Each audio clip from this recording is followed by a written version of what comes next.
प्रभारी सम्मेलन में शामिल हुए पीएम मोदी बोले, समर्थकों से जुड़ना मेरे लिए खुशी का क्षण।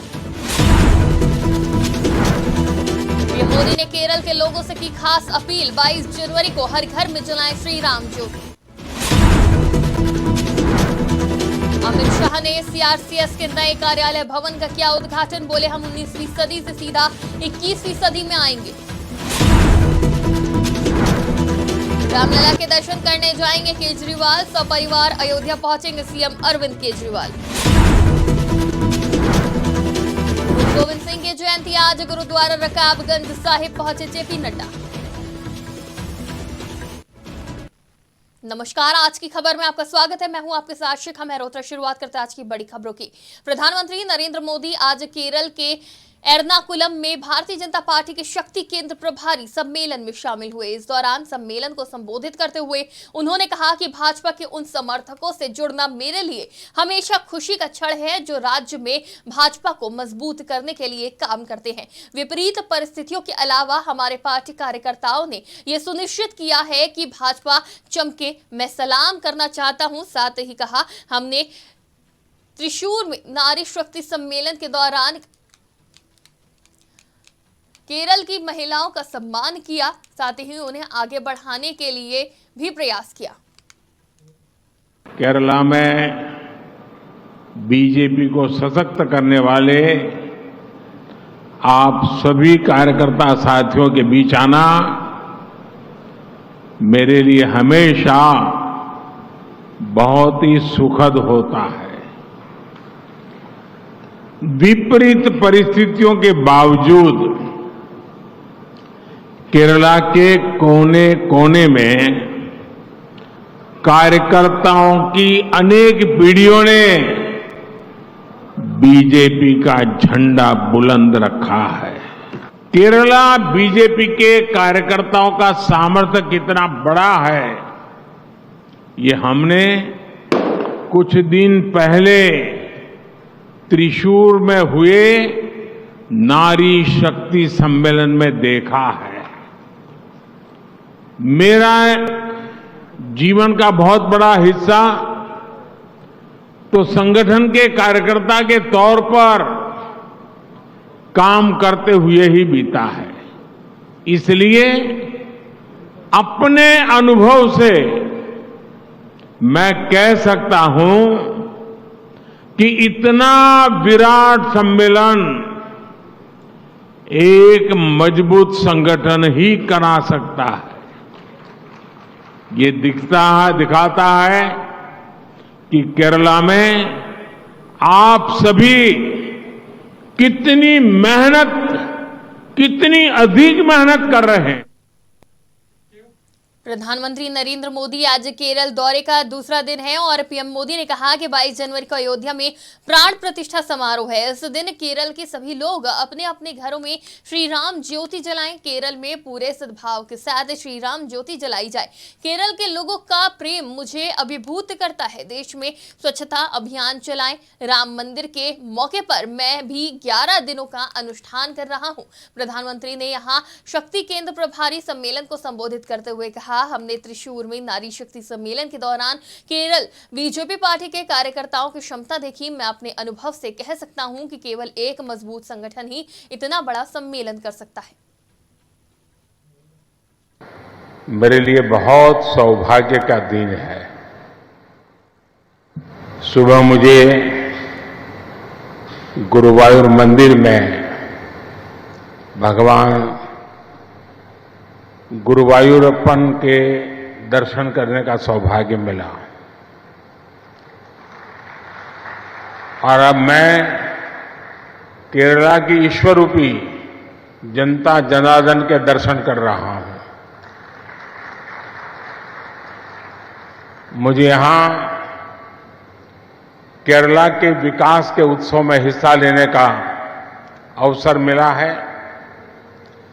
साथियों, कुछ ही दिन पहले अयोध्या में महर्षि वाल्मीकि इंटरनेशनल एयरपोर्ट का लोकार्पण करते हुए मैंने केरला में स्थित रामायण से जुड़े 4 पवित्र मंदिरों नालंबलम की बात की थी। केरला के बाहर बहुत लोग नहीं जानते कि ये मंदिर राजा दशरथ के 4 पुत्रों से जुड़े हैं। ये सौभाग्य की बात है कि अयोध्या में राम मंदिर की प्राण प्रतिष्ठा से कुछ दिन पहले ही मुझे त्रिपुरायर के श्री रामस्वामी मंदिर के दर्शन करने का अवसर मिला। केंद्रीय गृह मंत्री अमित शाह ने 17 जनवरी को केंद्रीय सहकारी समिति रजिस्ट्रार के नए कार्यालय भवन का उद्घाटन किया। इस मौके पर नए कार्यालय भवन के उद्घाटन कार्यक्रम के दौरान सहकारिता राज्य मंत्री सचिव, सहकारिता मंत्रालय और प्रबंधन निदेशक एनबीसीसी और देश भर से बहुराज्य सहकारी संघों, बहुराज्य सहकारी समितियों और बैंकों के प्रतिनिधि भी उपस्थित रहे। अमित शाह ने केंद्रीय सहकारी समिति रजिस्ट्रार के नए कार्यालय भवन का उद्घाटन करते हुए कहा कि हमने तय किया है कि प्रधानमंत्री मोदी जी की $5 ट्रिलियन की अर्थव्यवस्था में सहकारिता का एक बड़ा हिस्सा सुनिश्चित करके हम सहकारिता के 21वीं सदी में प्रवेश करेंगे। मोदी जी के सहकारिता मंत्रालय बनाने से पहले कहीं एक छोटी सी जगह पर केंद्रीय रजिस्ट्रार कोऑपरेटिव सोसाइटीज का एक कार्यालय था। स्टाफ भी ठीक प्रकार से दिया नहीं जाता था, न कंप्यूटराइजेशन था, न कानून और रूल्स समय के अनुरूप बदले गए थे और उस अवस्था में मल्टी स्टेट कोऑपरेटिव सोसाइटीज हमारी चल रही थी। आज सहकारिता मंत्रालय बनने के 2 साल के बाद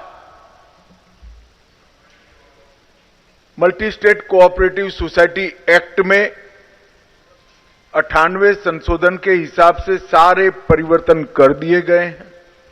मेरे राज्य में ढेर सारे कोऑपरेटिव बैंक इतना अच्छा काम किए हैं कि राज्य के हर तीसरे सफल व्यक्ति को पूछिए कि पढ़ाई लिखाई का पैसा कहां से आया, तो कहेगा फलाना कोऑपरेटिव बैंक से लोन लेकर मैं पढ़ा था। तेरा घर कहां से आया, तो वो बताएंगे कि फलाना कोऑपरेटिव बैंक से घर दिया है। पापड़ बनाने वाली कोई स्वरोजगार करने वाली महिला को पूछेंगे कि बहन तुझे 15,000 किसने दिया, तो कोई कोऑपरेटिव बैंक से उसने लिए। मोदी आम आदमी पार्टी के संयोजक और दिल्ली के मुख्यमंत्री अरविंद केजरीवाल भगवान रामलला के दर्शन करने जाएंगे। दिल्ली के मुख्यमंत्री ने मीडिया से बात करते हुए कहा कि प्राण प्रतिष्ठा के कार्यक्रम के बाद मैं अपने परिवार के साथ अयोध्या में भगवान राम के दर्शन करने जाऊंगा। साथ ही कहा कि राम मंदिर की प्राण प्रतिष्ठा को लेकर लोगों में बेहद उत्साह है, जिसको देखते हुए आने जाने के लिए ट्रेनों की व्यवस्था की जाएगी। 22 तारीख को जब वहां पे मंदिर का शुभारंभ होगा तो उसके बाद हमारी कोशिश रहेगी कि अयोध्या के लिए ज्यादा से ज्यादा और ट्रेन हम लगा सकें, ताकि लोगों में बहुत उत्साह है अयोध्या जी जाके रामलला के दर्शन करने के लिए। तो प्राण प्रतिष्ठा के बाद हम कोशिश करेंगे कि ज्यादा से ज्यादा लोग, ज्यादा और ट्रेन जो है वो अयोध्या जी के लिए जा सके। आपके जाने के उनका एक लेटर आया था, उसके बाद हमने उनको फोन किया, उन्होंने बताया कि कोई पर्सनली इनवाइट करने के लिए, फाइनल इनविटेशन देने पर्सनली उनकी टीम आएगी। वो तो आई नहीं, लेकिन ऐसा कोई बात नहीं। उसमें लेटर में उन्होंने लिखा है कि बहुत ज्यादा वीआईपी और वीवीआईपी आएंगे और इसीलिए सुरक्षा को मद्देनजर रखते हुए एक ही व्यक्ति अलाउड है वहां पे अभी इस टाइम जाना। तो एक तो फाइनल इनविटेशन का मुझे नहीं पता, कोई आया नहीं तो कोई बात नहीं, लेकिन मैं चाहता हूं कि अपनी धर्मपत्नी और अपने बच्चों के साथ, और मेरे माता पिता को भी बहुत ज्यादा चाव चढ़ा हुआ है कि हमें जाके रामलला जी के दर्शन करने हैं, तो अपने माता पिता, अपनी धर्मपत्नी, अपने बच्चों के साथ में जाऊंगा। बाद में चले जाएंगे जब भी एक बार ये भी हो जाए। 22 तारीख में बहुत ज्यादा, मतलब उन्होंने कहा था कोई देने के लिए आएगा, लेकिन अभी कोई आया नहीं, लेकिन उससे कोई फर्क नहीं पड़ता। हम बाद में सपरिवार में जाना चाहता हूं, तो बाद में सपरिवार में। भाजपा के राष्ट्रीय अध्यक्ष जेपी नड्डा ने बुधवार को गुरु गोविंद सिंह की जयंती पर गुरुद्वारा रकाबगंज साहिब में प्रार्थना की। भाजपा के राष्ट्रीय अध्यक्ष जेपी नड्डा ने कहा, आज मुझे गुरु गोविंद सिंह के प्रकाश पर्व पर गुरुद्वारा रकाबगंज साहिब में मत्था टेकने और आशीर्वाद प्राप्त करने का सौभाग्य मिला। उन्होंने देश के लिए अपना जीवन बलिदान कर दिया। मैं प्रार्थना करता हूं कि देश में शांति बनी रहे। उधर हरियाणा के सीएम ML खट्टर ने आज सिख गुरु गोविंद सिंह की जयंती पर अंबाला के गुरुद्वारा लखनौर साहिब में पूजा अर्चना की। मुझे यहाँ गुरुद्वारे रकाबगंज में आकर गुरु गोविंद सिंह जी के प्रकाश पर्व पर शीश झुकाने का और आशीर्वाद लेने का सौभाग्य प्राप्त हुआ है। हम सब जानते हैं कि हमारे गुरु गोविंद सिंह जी ने अपना सारा जीवन, जिन्हें हम सर्वंस दानी कहते हैं, पूरा परिवार, पूरा खानदान देश की एकता और अखंडता के लिए शहादत दी और इस देश की एकता और अखंडता के लिए अपना सर्वस्व आहूत किया। ऐसे हमारे 10वें गुरु गोविंद सिंह जी को उनके प्रकाश पर्व पर हम आशीर्वाद लेने के लिए यहाँ रकाबगंज गुरुद्वारे में आए और हम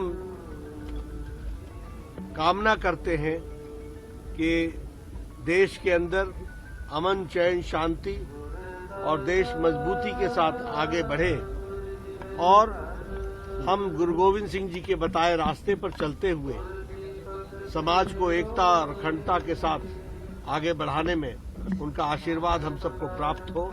ये आज की बड़ी खबरों में फिलहाल के लिए इतना ही। देश और दुनिया की तमाम खबरों के लिए देखते रहिए आज की खबर।